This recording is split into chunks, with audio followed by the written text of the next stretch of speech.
So, picking up where we left off, this is an example of what a typical trade ticket would look like online for a buy to open call.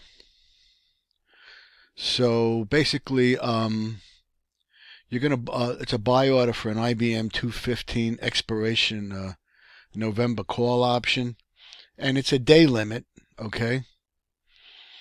And basically, at 275, 2.75, and so it's between the bid and the ask to buy one contract. And again, one contract is 100 shares. So the question is, will this get, it's, in my opinion, highly unlikely, on a single day that this will be exercised, bought. So if you can buy it though, later you're going to offset to get out of the position. Remember, you got to make your money. You have to buy and then sell.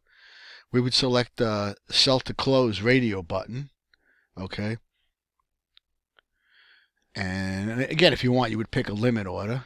And I don't know if they show the buy to open. And you would pull this down and it would say sell to close. All right. So I just wanted to show you that. All right. So just to make a couple pointers about option trades here. And typically you're going to see the spread. There's always a spread between the bid and the ask. And the problem is that because the spread is so large, options are a risky game for you to make. So you'd have to have a major move. And again, you got to be careful, if you're going to use a market order, because the price may be, up high because there's a lot of volatility. So, you always have to check the open interest and the volume to make sure that it's a liquid contract and you can get out of it. That's an important, point.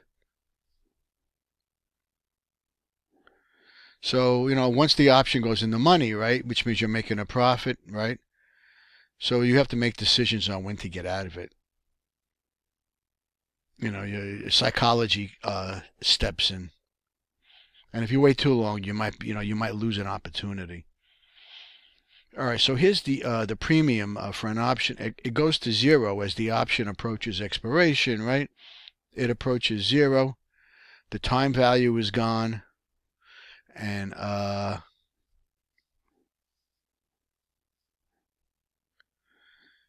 if you're out of the money, the premium will go to zero, right? Because you're out of the money and you run out of time value.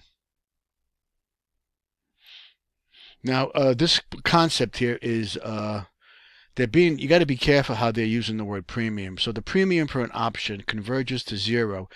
Now that's for an out of the money option, okay?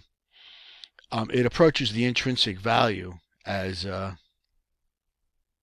it gets closer to expiration, but not not for an out of the money. And they state here an out of the money it's zero.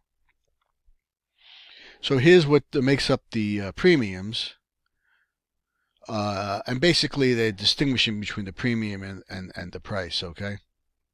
So the premium is the above and beyond the intrinsic value, right?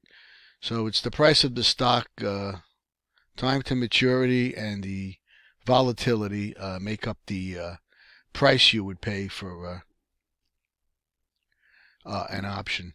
The lingo here is a little odd to me, so here's an option, time decay of an option, of a call option. So you can see it as the days go by. You can see the time decay of the call option here.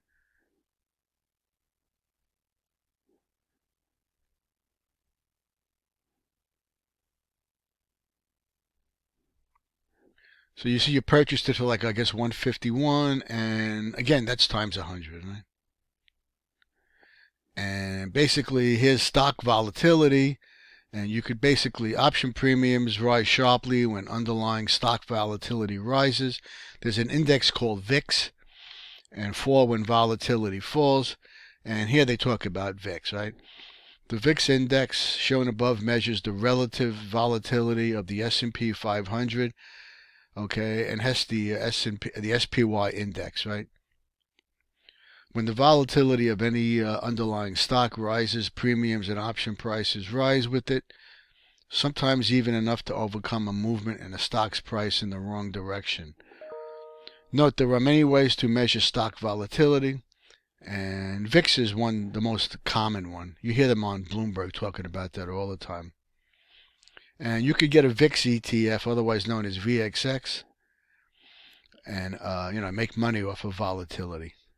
All right, so I guess that covers pretty much calls and puts here, and there'll be more content, eventually.